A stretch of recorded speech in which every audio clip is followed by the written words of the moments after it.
Hello friends, Tanya here for Trinity Stamps, and today I'm going to play with the Baby Bunny Stamp and Die set. We're going to create an adorable baby card because I need one for work. This is an adorable set with 4 sweet little baby bunnies and several sentiments and coordinating dies for all of the pieces. Here I've stamped out all 4 of the bunnies on an A2 size piece of cardstock, and I'm also stamping the sentiment "Welcome Little One" with some VersaFine Clair Nocturne ink. I'm also going to use some clear embossing powder to give a little clear shine and raised quality to this sentiment. That is one of my favorite ways to elevate a sentiment on the front of a card or on the inside of the card. We're going to take the coordinating die for this sentiment and die cut that out. I'm using my little sidekick just because it's really nice to not have to walk to the other part of my craft room to do my die cutting for some of these smaller items. I'm also going to take another piece of I'm going to cut another one of those so I can layer it behind our sentiment. I'm just going to adhere that with some liquid glue. Don't forget that Trinity has some gorgeous, super fun Crafty Gluefriend glue in their shop. I'm allergic to it. I'm going to show you how I color these bunnies. I'm using the W's, the warm grays, to color these. This one is W5 and W3. I'm taking my darkest color and I'm adding that where I think there might be shadows and coming in with the lighter color and blending it all in. I also have, let's see, I think it's R20 and what is the other one? 12 maybe? I can't remember. Okay, I looked back. It's R11 and R20 to do the pinks of the noses and the insides of the ears. For our next bunny, I'm using the W3 and I started to use W0 for this one. You're going to see me color the entire bunny with the W0. And see that it isn't blending very well. There's quite a difference between the two colors. I do try to make it work, but ultimately I'm going to need to change up my plan. So I pull out my W1 and I come back and I blend over the top of all of the other blending that I've done, and that seems to make things look better.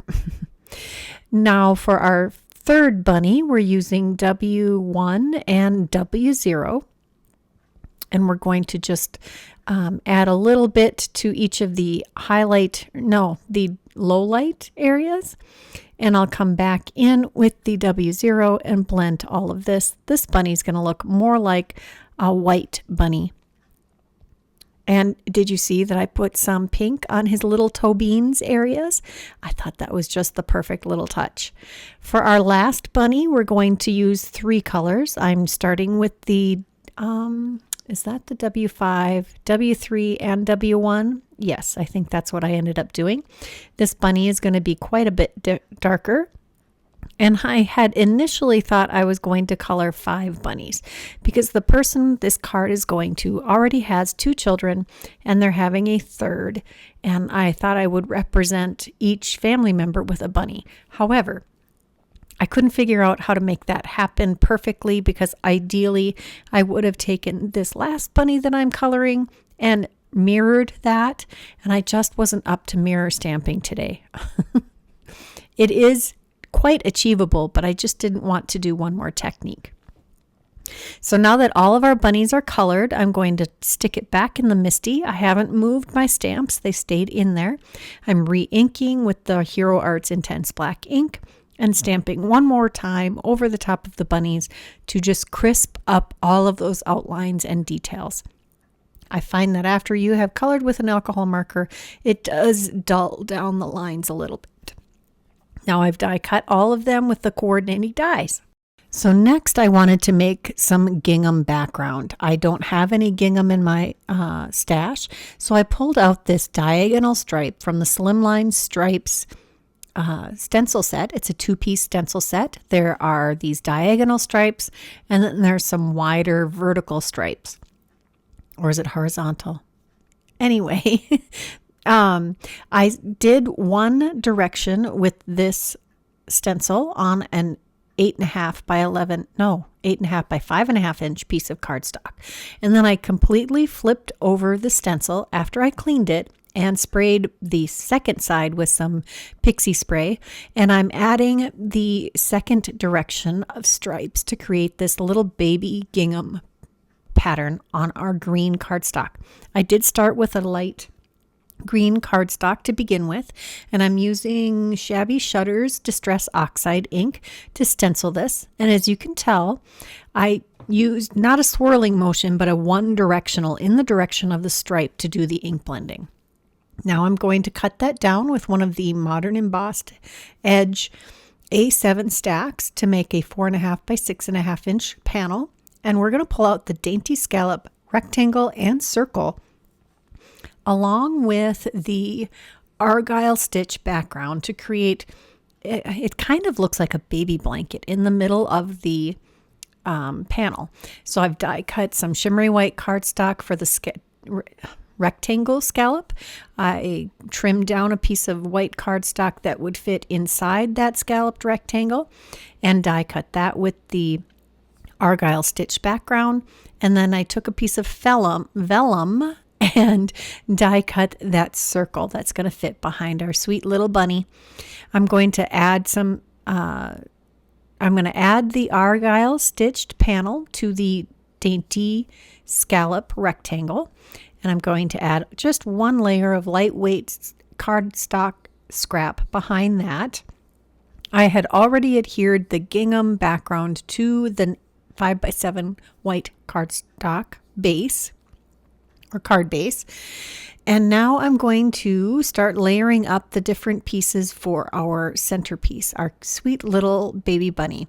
I have 2 extra pieces of cardstock that I've cut out with the same die for that central bunny.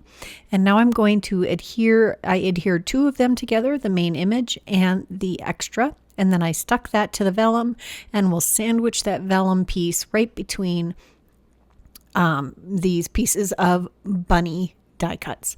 This creates a nice sturdy element and a perfect place to put your glue when you're using a vellum accent. Now I'm going to take some extra cardstock pieces that I have die cut with the same bunny dies as these images, and I'm layering those up so they're a little extra sturdy, and so they will have a little extra height also. They won't have as much height as the central bunny, but they will also be a little raised. Now that we have all of those layered, let's play with placement on here. I want there to be a nice symmetry here. I like how each of these bunnies seems to be gazing lovingly at that sweet little central bunny, and I'm trying to figure out where I want that sentiment. I decide to set it on the bottom edge of our baby blanket and set our little bunny right above that, and then we'll have the 2 other bunnies that are facing inward on each side. I'm just putting a little bit of glue on the part that will overlap onto the blanket. And for once, I don't feel the need to put any extra cardstock over the edges that are overhanging the edges of the blanket. I think it will work just fine that way. Now we have some scraps from that gingham, and I'm going to take that piece of scrap and adhere it on the inside of the card, just leaving a little bit of a white gap between the gingham and the end of the card. Now I'll glue that 4th bunny right on the inside of the card, overlapping the gingham, and trim off the excess. I love when you have a little extra scrap to throw on the inside of the card. Now I wanted a little extra something for the inside of the card, and I grabbed a bunch of green